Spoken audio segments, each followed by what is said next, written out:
Buenos dias, nerds. Happy to see you all again. Moving on to section 2.2. Remember, just because I'm recording doesn't mean that you don't talk to me. Please make sure you talk to me. He actually moved. Well, make sure that you talk to me and ask lots of questions. Today should be relatively easy, but we are going to start talking about stuff that is super important for the AP. And also this material allows me to start asking more AP style understanding questions. Okay. Quadratic functions is what this section is going to be about, but more along the lines of modeling. Word problems is what we're going to end up with. I mean, are we going to do some baby stuff along the way? Sure we are.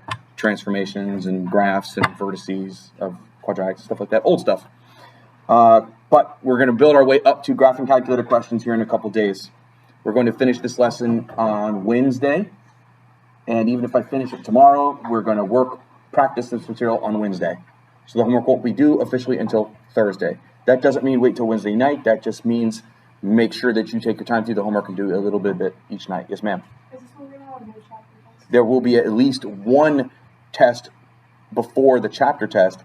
But if I remember correctly, Unit 2 can be, it's very dense. I'm thinking about going with, instead of a mid-chapter test, like partial chapter tests, like 2 of them before the chapter test. So I'm thinking that there might be 3 total tests in this unit. We obviously won't get all of those in for the quarter, but that's the plan right now. Okay. Alrighty. Quadratic functions. A quadratic function is any polynomial that is degree 2. That means the exponent that you see, the biggest one, is a 2. This is standard form, ax squared plus bx plus c. A can't be 0 because if a was 0, well, you would have a linear bx plus c. So a has to be some number other than 0. This is the parent squaring function from section 1.3, 12 basic functions. And these are all the things that we already know to be true about it, but I'm going to cover them again. Domain is all real numbers because, well, you can square anything. It does have a minimum, so touching on this down here, it has a minimum at its vertex, so its range is not all real numbers. That means this function has some boundedness to it. It's from 0 to infinity, which means it is bounded below. It's always continuous. You don't really know what that means right now, so we'll talk about that at a later point in time. Riding that roller coaster from left to right, roller coaster falls on the left side, so from negative infinity to 0 inclusive, and climbs the mountain from 0 inclusive up to positive infinity is increasing on the right side. That means this entire graph is double bullhorns, concave up. It's concave up to the left, concave up to the right. It has no inflection points because it has no change in concavity, because that's where an inflection point would occur. It's an even function because the y-axis is its symmetry line. I've already said that. It has no asymptotes. Let's talk about this down here.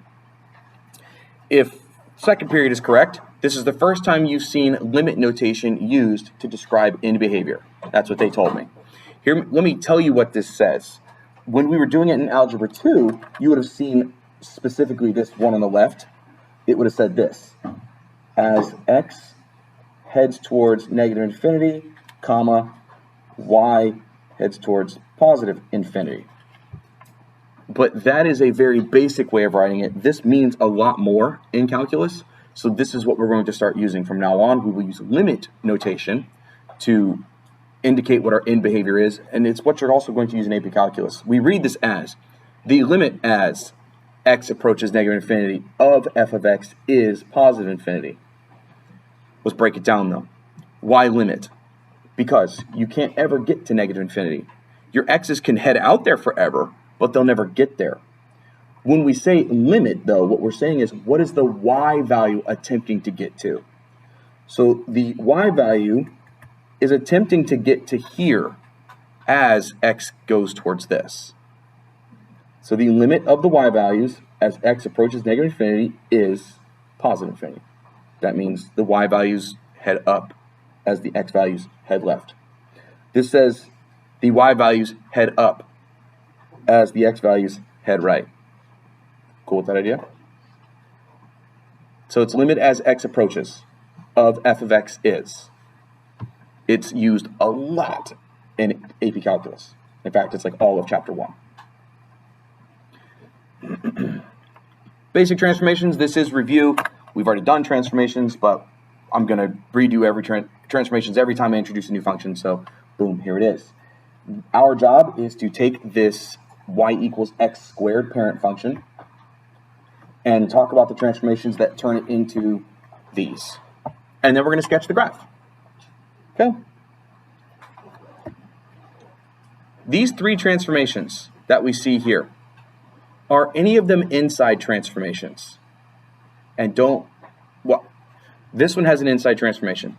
Does this one have any inside transformations? It does not. In fact, it's written in a weird way. That 1/2 doesn't need to be in parentheses. So why'd I do it? Just to really draw your attention to the fact that that's not an inside transformation. If you wanted to write this the correct way, it would actually be written like this, as a stacked fraction. So no, this first one doesn't have any inside transformations. It only has outside transformations. In fact, there's 3 of them. Outside transformations, vertical, outside, same. That means they follow in an order that we expect. They follow PEMDAS. So we have to mention these 2 multiplications before we mention this addition. Which multiplication do you mention first? It actually doesn't matter, because order of multiplication doesn't matter. So you could say either one of these first. Who cares? As long as the other one was second. But you do have to say this third. Guaranteed that you say that third. Okay. What do we got going on? I'm going to read it from left to right. This does make your y values negative. So if they were positive, now they're negative. See how I went over the x-axis when I did that? Reflect over x-axis.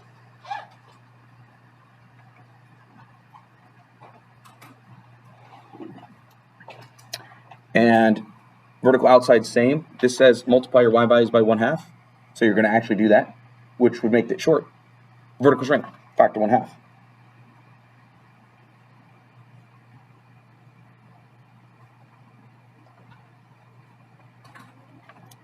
And the last one, vertical outside, same, plus 3. Yeah, that goes up, shift up 3.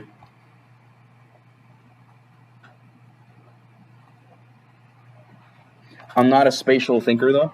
It's actually very difficult for me to apply all 3 of those transformations in my head and then just sketch the answer. I can't do it. So what I do instead is I identify pretty points that the graph goes through. The pretty points on the right side are 1, 1, and then 2, 4. And on the left side, since it's symmetric, negative 1, 1, and negative 2, 4. Now, oh, and also the vertex 0, 0. Now, I don't need all 5 points, excuse me. I don't need all 5 points. I really only need 3 of them. So I know I'm going to take the vertex because I'm interested in where that's going to be. And I could either take these 1s or these 2s. Since these are outside transformations, they're going to be working on the y's. At some point in time, I am going to have to cut my y's in half. So I want to use y values that I can cut in half. So I don't want to use these 2 because they have an odd y value. And if I cut it in half, it's a decimal. Is there a problem with graphing decimals? No. It's just not extremely accurate. So that's the only reason why I'm going to ignore these 2. And I'm going to use the vertex and these 2 out here.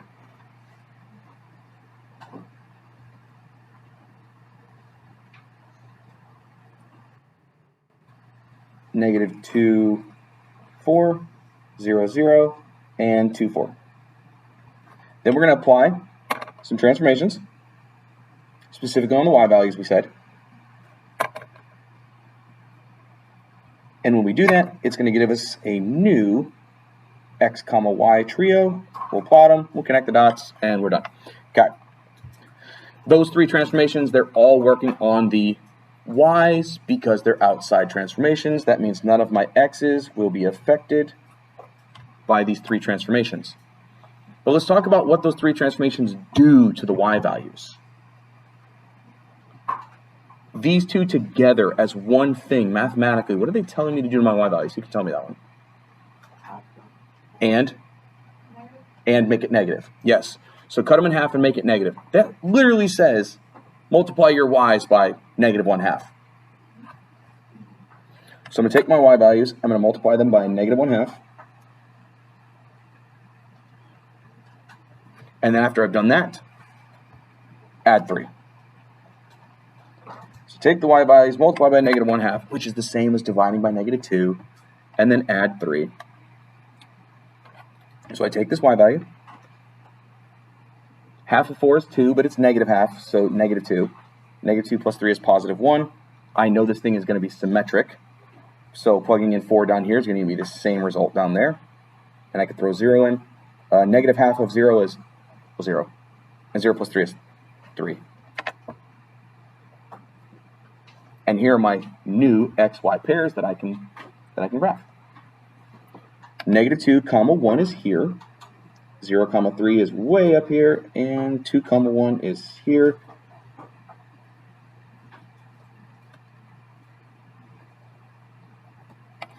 There's our transformed quadratic.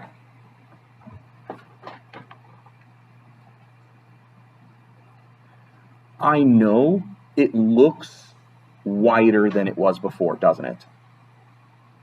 You could say it. It looks wider, doesn't it? But it's not, and I can prove it.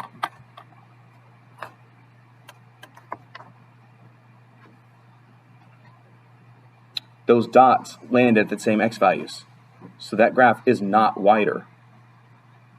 The graph is actually shorter, and I can prove that.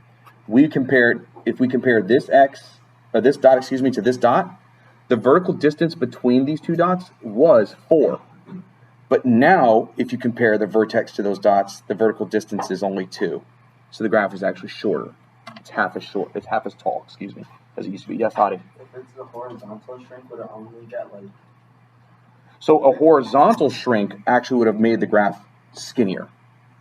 Oh, right. Horizontal means the x's will get closer to each other. A horizontal stretch would make it like... A horizontal stretch is what makes things wider, yes. Okay.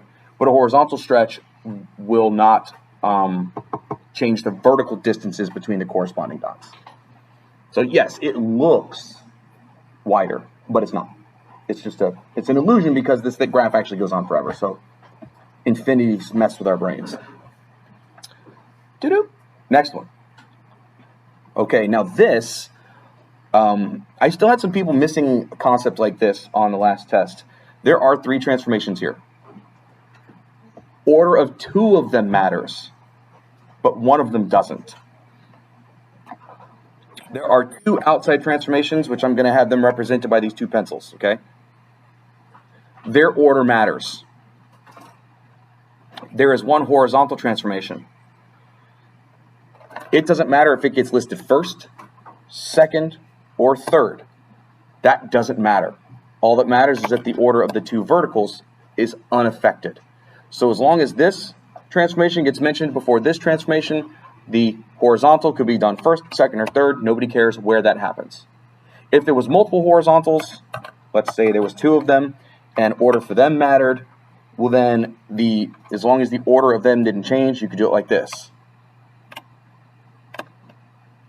Oh, you can't see my stupid arm got in the way. What I did was this. Order doesn't matter between horizontals and verticals. They can be shuffled as long as the vertical orders don't change and the horizontal orders don't change. So because there's only 1 of them, I might as well just say it first. There's only 1 of them. Which way does that shift? Left, yeah. So we're going to say shift left 2, because inside opposite. And then we just have the times 3 and the minus 1. Outside same. Follow PEMDAS. Vertical stretch, factor 3. Gonna make it 3 times as tall. And then shift down 1. So since this is the same parent function, I could use the same x, y values that I chose for the first one, except if I use those y equals 4, and then I triple it, now I'm at y equals 12, which doesn't fit on my graph. There's not a problem with that as long as your grid is large enough, but mine's not. So because of that, and only that, I'm going to go with the dots that were closer to the vertex, because I can triple those numbers and remain on the grid.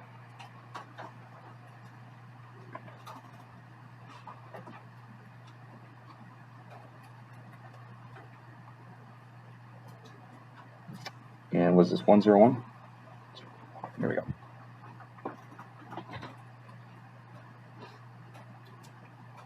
So you guys told me for my x's, you said to shift left. If you're on the number line and you go left, did your number get bigger or smaller? Smaller. So then, even though it says plus 2, we're going to subtract 2. We're going to take our x values and we're going to subtract 2. So we just subtract 2 from each of these x values. That's done. And then for our y values, we said vertical stretch factor 3, vertical outside same. Triple your y values. And then shift down 1, subtract 1. So triple this, 3, minus 1, 2. Since it's symmetric, I know that's a 2. Triple is 0, you still get 0, minus 1. There is our new trio of coordinates. -3, comma 2, that's up here, okay. -2, comma 1, oop, almost messed it up. -2, comma -1, and -1, comma 2. Then connect your dots to the best of your ability. It's really hard to do when they're skinny. Anybody catch what I said? When they're skinny? It's not actually skinnier, it's taller. It only looks skinnier. It's not, it's taller. And the proof is these two x's, or these two x's which coordinate with these two x's, the distance between them has not changed. So that's the proof that the graph did not change in its width, it changed its height. Because the y distance between my dots was 1, now it's 3. So yeah, it is 3 times as tall. Transformations, everybody's calm, cool, and collected with those? Not bad? Okay, cool. Then let's go do some more Algebra 1/Algebra 2 stuff on the back. We're going to be talking about vertex form of quadratics next. We already talked about standard form, but just a reminder, there it is, standard form, ax squared plus bx plus c. But vertex form is our friend. Why is vertex form our friend? Because vertex form shows us all the transformations. That's why. It might as well be called transformation form. It shows us our vertical stretches and shrinks or reflections. It shows us our left-right shifting. It shows us our up-down shifting. It is our friend.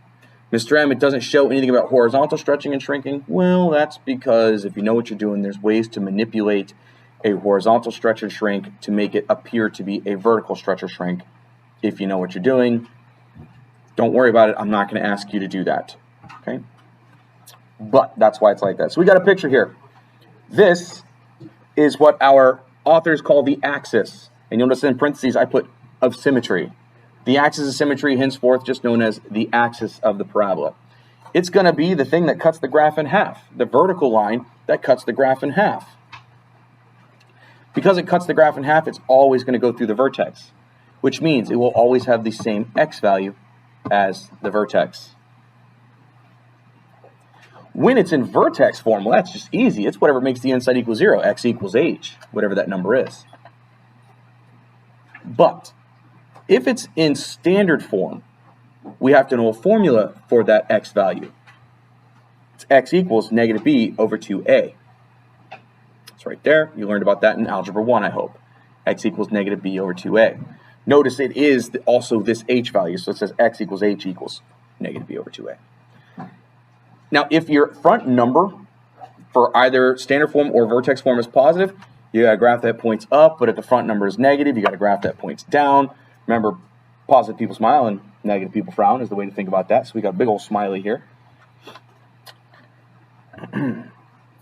If you were so inclined to find the x-intercepts from standard form, you would have to use the quadratic formula.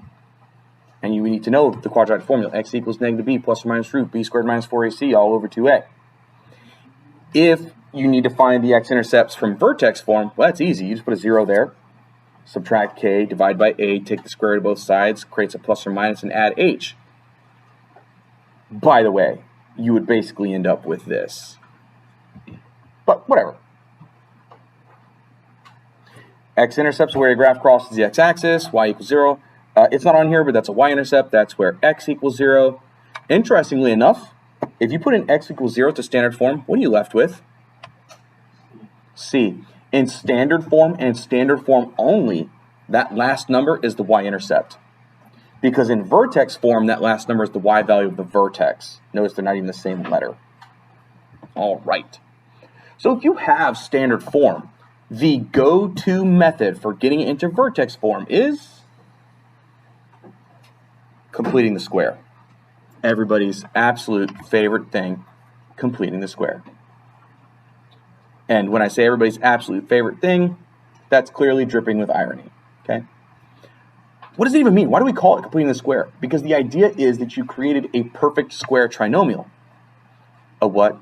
A come again? What's a perfect square trinomial? A perfect square trinomial is a trinomial, 3 pieces, that when you factor it, its 2 pieces are exactly the same. It's literally a perfect square. So I want to take you up back to here, and I'm just going to write some stuff up above here. It's not absolutely necessary that you write it, but I think it helps you understand what we're hunting for when completing the square. Let's do this in reverse. Let's talk about what this means. This set of parentheses right here has a square on it. That means there's 2 of them. So it's actually saying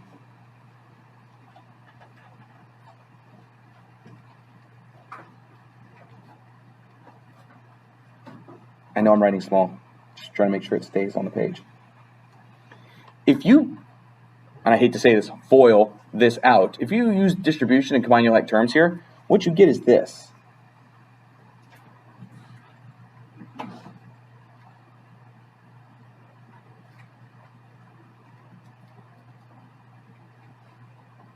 And then, of course, you distribute your A, and this would be a number, and that would be a number, and you combine your like terms and whatever. But I need you to know that what we are trying to do is we're trying to manipulate the equation of our quadratic that we have below to make it look like this, so that this thing in parentheses factors perfectly to an identical set of parentheses that we can then write 1 time with an exponent of 2. So we're trying to force this structure when we complete the square. That's the idea. Force that structure. And I'm going to remind you how that's done. Cool beans? All right.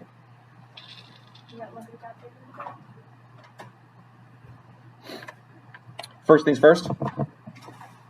See how there's not a number for an x squared? In fact, it's sitting on the outside of the parentheses. We're going to have to factor the number that's in front of our x squared off of the quadratic. But we are not going to mess around with this 11 because we don't want to have to play with fractions. So here's how we do this.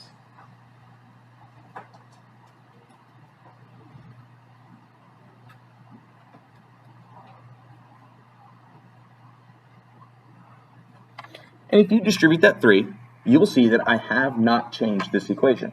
I still have 3x squared plus 12x plus 11. I'm just manipulating the way it's written. Yes?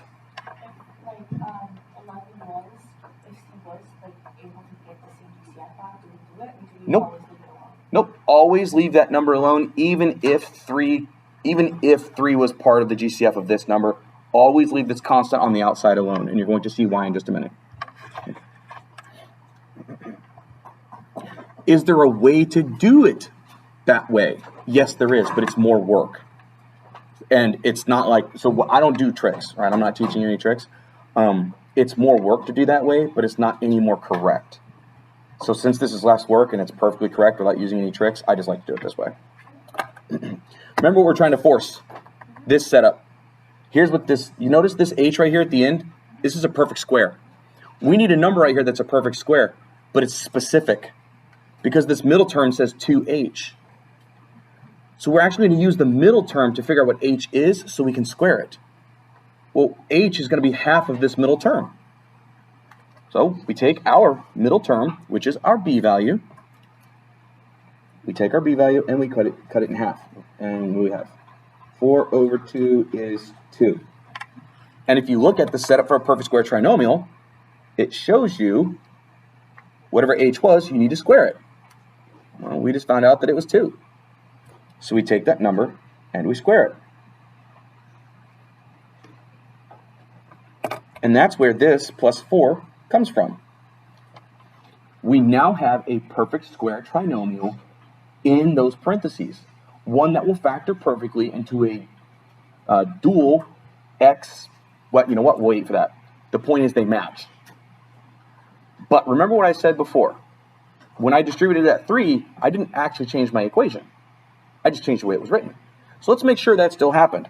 3 times x squared, that's my 3x squared. 3 times 4x, that's my 12x. 3 times 4, there's a purple plus 12. That doesn't exist anywhere here. That means I just changed the equation. I'm not allowed to change the equation though. So how do I make sure that my purple plus 12 doesn't change anything, Adi? Subtract 12 to You make sure that you also subtract 12 at the same time. Because this distribution creates a plus 12 that doesn't exist. So this cancels it out to ensure that I didn't actually change the equation. It's like adding 1 and subtracting 1 at the exact same time. I've done nothing. But because of where I did the quote-unquote nothing, I can manipulate the way this thing is written. Yes? Yes. So, I am now ready to factor and combine my like terms on the outside. Here's what we get. The 3 still hanging out on the outside. I could factor this to 2 sets of parentheses that match exactly the same way, but what 2 numbers multiply to 4 and add to 4, everybody? 2 and 2. So instead of saying x plus 2 times x plus 2, I'm going to do it like this. X, and you know what? That 2, I feel like I got that 2 from somewhere else. Yeah, it's right here. So that whole b over 2 bit is going to give you the number that belongs inside those parentheses. So Mr. M, why did you go through the process of squaring it and all that crap? It's because that was the only way to get the minus 12. That's why. Oh, but you know what 11 minus 12 is? Negative 1. Hey, look, vertex form. We now know the vertex of this quadratic is at negative 2 comma negative 1. We know that this quadratic points up. It has a vertical stretch factor 3 compared to the parent function. It's been shifted 2 to the left and shifted down 1. That seems oddly familiar. I feel like I just... Oh, that's right. It's right there. Yeah. Yeah. But that's how you would get it into vertex form. And again, we could describe it now. We could describe the transformations, but we already did that. Vertical stretch, factor 3, shift down 1, shift left 2, done. We've already done that. What do you think about using completing the square to get it into vertex form? It's not the worst thing. I like that she didn't say it's okay. Because let's be real, it's not great. It really isn't great. So because of that, I'm going to show you something that our authors didn't intend for me to show you, but I don't care. I'm going to show you how I would have got this thing into vertex form. Well, sort of. It's very similar. It's not exactly the same one, but it's very similar. You know what, though? First, this is out of order. So the very first thing we're going to do is we're going to put it in standard form, which is the correct order where the exponents count down, if you remember what we talked about on Friday.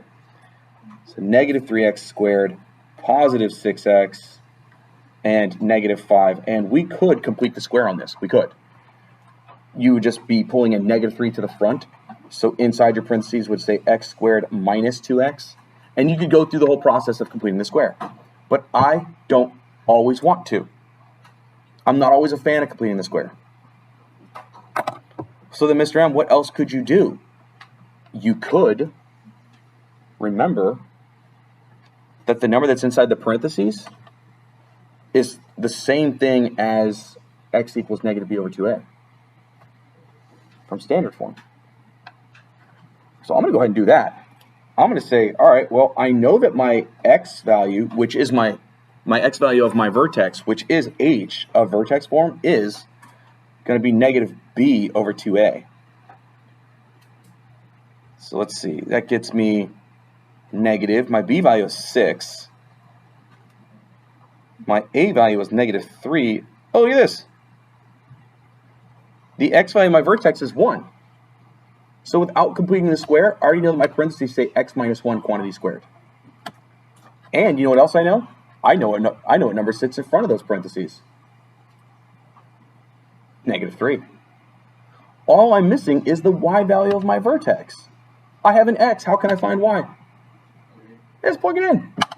Let's figure out what the y value is of our vertex.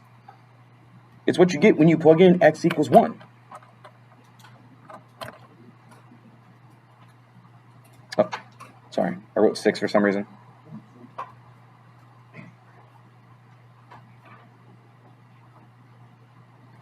And we know that that x value of the vertex is 1.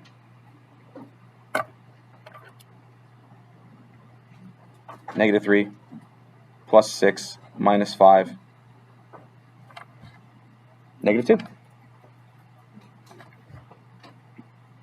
So again, there was A. I don't know if you caught that, but A for standard form is the same A for vertex form.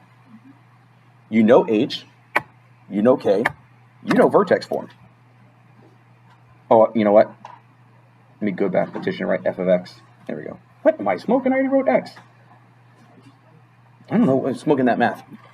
Math, not meth. So, same A value, x minus h, quantity squared, minus 2, done. Vertex form. Adi, what's up? Can you always do that over complete the square? Yes, you can. It'll always work. See, it's not a trick. What I did was I cheesed it, basically. I said, well, I know how to find the vertex, even if it's not in vertex form. Sometimes it's less work, sometimes it's more work. It honestly just depends on the quadratic, to be honest with you. So some quadratics, vertex form is easier to get to using this. Some quadratics, vertex form is actually easier to get to using completing the square. Are there times when you're going to have to complete the square in our year? Yes. But this is not one of them. So just pick one of the methods and be good. Actually, do both, but be good at one of them, really good at one of them. Yes, Mark? What's the h again? H is the x value of the vertex because our vertices are always going to be at h comma k. So it's negative b over 2a comma whatever you got when you plugged in negative b over 2a. But it's so much easier if it's in vertex form to just say hk. But yeah. Not bad, right? Not bad at all? She says, nah. Now it is time for us to talk about the stuff that is actually AP-ish. The reason why I'm using OBS to record today instead of the document camera is so that I can have Desmos on the screen. Because what I'm about to do on Desmos, I will not have been able to do on the graphing calculator very easily. Here we go.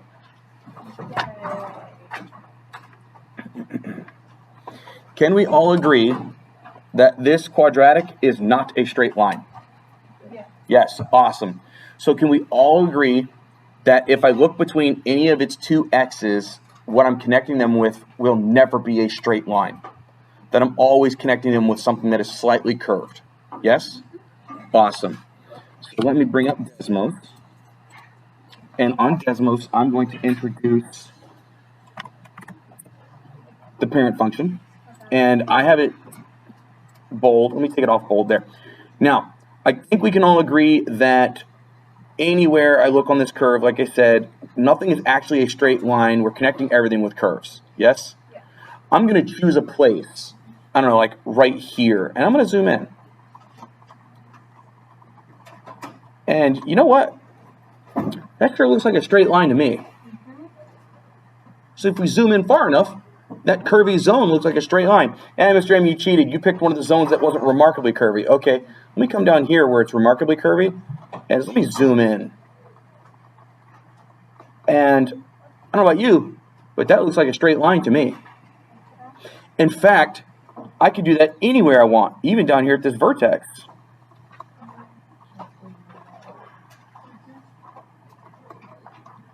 Looks like only the x-axis is highlighted to me.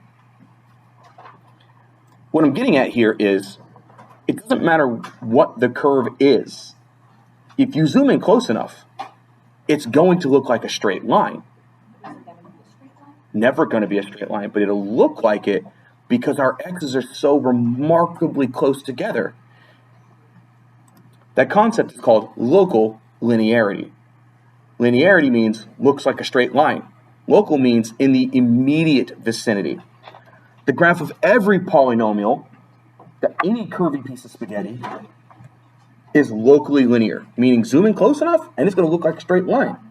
This means that the curves look like straight lines with slope if we zoom in close enough. Now, on these two pictures, these little circles are meant to be images of what it looks like if you zoom in really close. And that's why I brought up Desmos, because that's kind of tough to see. But these are locally linear images, meaning we zoomed in really close, and it looks like a very steep negative slope, a not so steep negative slope. That was weird. I think I missed an S or an L or something. Looks like a slope of 0, looks like a positive slope, looks like a steep positive slope, looks like a steep positive slope, not so steep positive slope, slope of 0, negative slope, steep negative slope. We could see that the slope of the parabola is not constant, but is changing. Did you catch that? The rate of change is changing. So a quadratic function's rate of change is not constant like a linear function's is. The slope of a linear function is a number. These have numeric values. Very negative, not so negative, 0, positive, lots of positive. For example, I could have said that's a slope of -2, -1, 0, 1, 2. I could have said this is a slope of -2, -1, 0, 1, 2. I said that backwards. +2, +1, 0, -1, -2. There we go. I can math. Because of this, we use the average rate of change to try to find the rate of change of the curve at a single point. But before we do that, we got to talk about what it means to find the average rate of change between 2 points.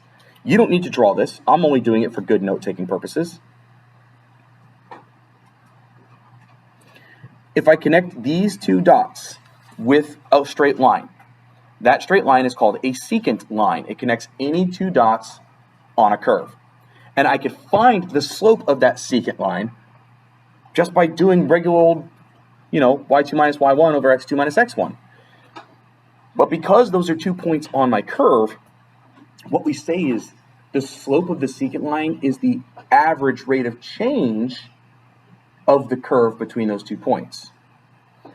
Now, those 2 points were pretty far apart, so to speak. They were not locally linear. Locally linear they were not local. Local means very, very close together. And if we choose 2 points close enough, we can use the average rate of change to estimate the instantaneous rate of change, meaning the slope, now, not across 2 x's, the slope at a single x value, a place where it's impossible to use the slope formula. Instantaneous rate of change. This will be the last example that we can get to today. It says find the average rate of change from this x to this x. I have x1 being -1, x2 being +4. I need my y1 and y2. But how do we get y values when we have x's? Hey, we plug them in. So let's go ahead and do that. Let's get green. y1 is what I get when I plug in -1.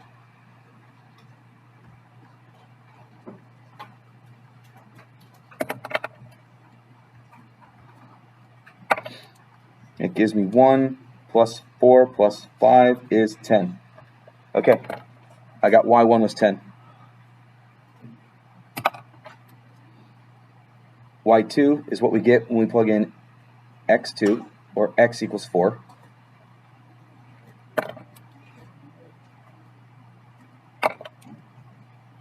(16 minus 16), well, that's easy. 0 plus 5, 5. So I got that y2 is 5. And I can now find the average rate of change.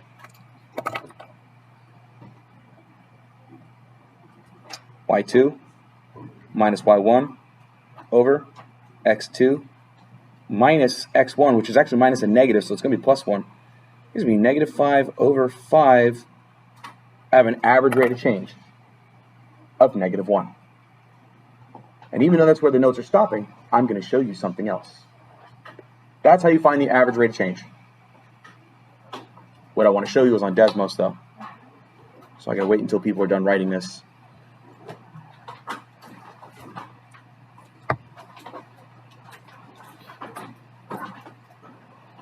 Everybody comfortable with how we find average rate of change? Yeah, relatively. Okay. I don't remember it, Actually, I'll call the video there because just because. Oh wait, nerds. There it is.